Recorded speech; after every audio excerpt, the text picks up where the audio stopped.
I'm going to show you how to make a recipe today for a white country boule.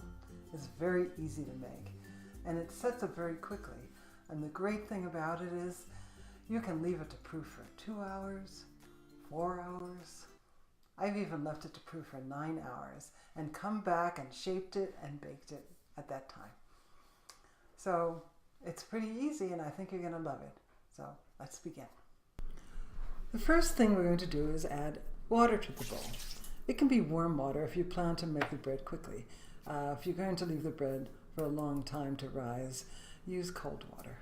Then we add our salt and our yeast, and I like to add some molasses because it makes a nice golden color to the dough, but you can leave it out if you don't want to have the sugar. Then you stir well. Then we're going to add flour.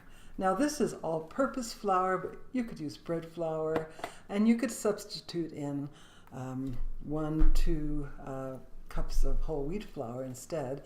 But if you do, use a little bit more water in the recipe. And then you want to stir it all well, and then scrape the sides of the bowl so you have all of the flour mixed in. And this is wetting the flour. This is called autolyzing. And we'll let it stand for 15 minutes, and the gluten is going to start forming and building structure. And in the end, it will help your bread rise higher. And now we're doing a little bit of kneading. I'm using the dome. It's a great kneading tool. And just spreading it out on the bowl and turning the bowl so that we're spreading in all directions. It's kind of going to make a radial network of gluten. And then we can use the scraper on the dome to gather all the dough in together. Then we want to cover it with some kind of a wrap. You want to use one of those beeswax wrappers, that's good, but you don't want the skin to form. So here's what it looks like after about an hour of proofing. I'm just showing you just the stages. And here's what it looks like after 2 hours. And now it's actually ready to be shaped into a boule. So we're scraping the dough out of the bowl onto a floured surface. And we're going to make sure we have enough flour on our hands to work with the dough. And we're going to form the dough into a bowl by taking sections of the dough and folding them toward the center, making a kind of a spherical shape going all around in a circle.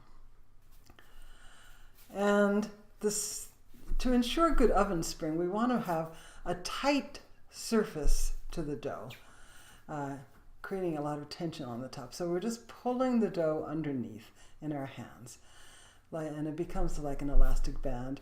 And this will help the dough rise in the oven, get additional height.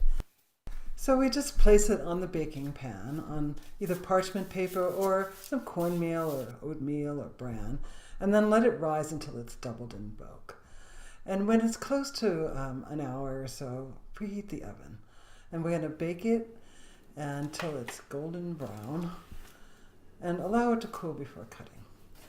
But you can see it's risen quite well and it looks really delicious. There's your bread. Now you can also try shaping it in a Banneton, which is a special basket for proofing dough. Use an 8.5 inch one for this recipe, by the way. So it's a little easier, but it does run the risk of the dough sticking to it, which does deflate the loaf. So you can try it though. So you want to make sure you have enough flour in there. And then you form the dough into a ball, like before, and place it topside down in the Banneton. And then you just leave it until the dough has actually filled the Banneton and actually topped it. And then they usually come with these covers that you can place on. And it's going to be about an hour, hour and a half, and then it will be ready to bake. So preheat your oven when you anticipate it will be done soon. Spread some cornmeal or oatmeal or bran on, or you can use parchment paper, and then turn the basket upside down and ease the dough out. You just want to very gently shake it until it drops out. Then bake for 25 minutes and lower the heat again and 10 minutes more. And then wait a couple hours to cut it open, and there's a delicious looking loaf. You should give this bread a try because it's so convenient too.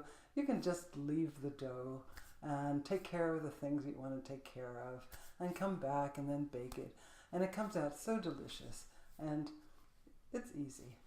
So give it a try, and thanks for watching.